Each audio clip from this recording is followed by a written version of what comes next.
Ciao guys, welcome to this new episode about the Pinta, one of the three ships used by Cristoforo Colombo on his voyage to the New World in 1492.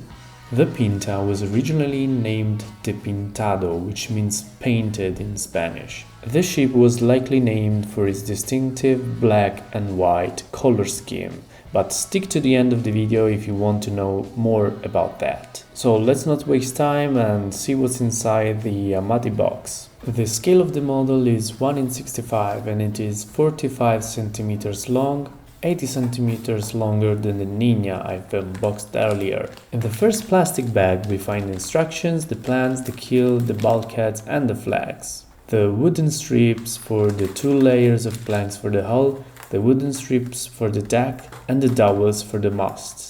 2 plastic trays contains the details which are made out of boxwood, limewood, walnut and metal.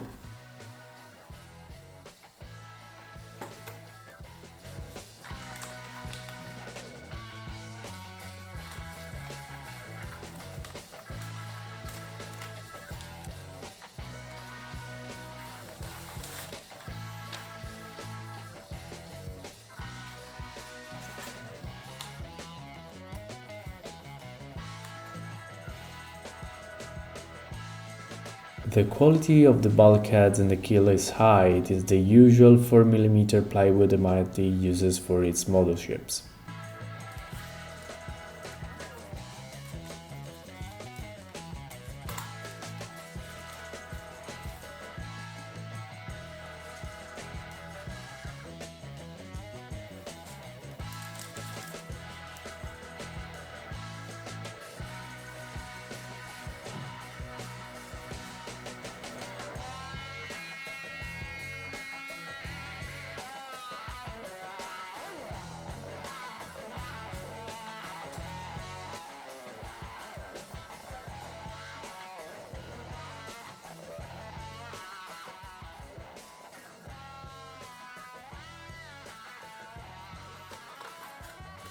The little boat is made of metal, but I think it could be worth making it from scratch. The other details like the water pump and the capstan are wood and they are very well executed.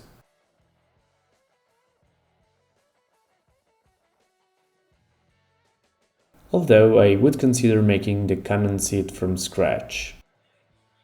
The rope are the usual Amati threads.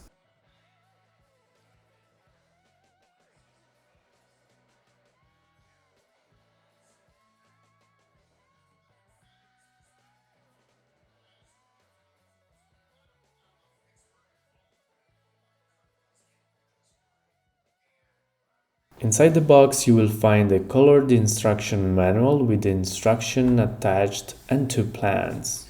The instruction book has been updated quite recently and everything seems to be well explained.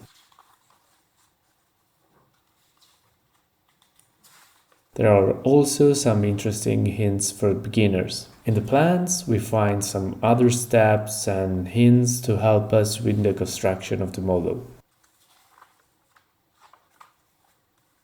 The difficulty of this kit, thanks to the ready-made sails and the hull shape that doesn't have complicated curves, is easy. The instructions are clear enough and you can find some helpful tips for your future construction.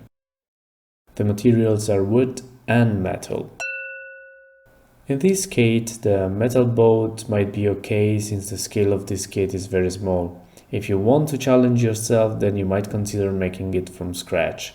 The quality of material is high and the price at the time of the video is around 92 euros.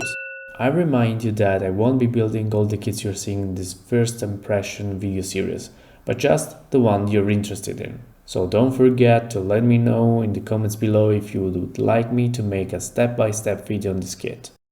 Moreover, if you want to give an extra historical boost to your model, I highly suggest you to buy the book by Xavier Pastor, The Ship of Christopher Columbus, where you can find some interesting hints on the 3 ships of Columbus. You will find the link in the description below. As I mentioned at the beginning of this video, there are some historians who believe the name of the Pinta comes from its color scheme. However, the exact color scheme of the Pinta is a matter of debate among historians, and there is no evidence to support the theory that the Pinta was named after its color scheme. In any case, I leave you a list that you might find useful information on the historians who have studied the Pinta. Samuel Eliot Morison, in his book Admiral of the Ocean Sea, A Life of Christopher Columbus. Morison here describes the Pinta as having a black hull and a white superstructure. Felipe Fernandez Ernesto, in his book Columbus. Fernandez here suggests that the Pinta might have had a red and white color scheme based on historical description of the ship's flag. Charles H. L. Johnston, in his book The Voyage of Columbus. Here Johnston describes the Pinta as having a black and white color scheme based on the contemporary paintings and illustration of the ship. Carol Delaney, in her book Columbus and the Quest for Jerusalem. Delaney here suggests that the Pinta might have been painted all white based on the accounts of other ships in the same period.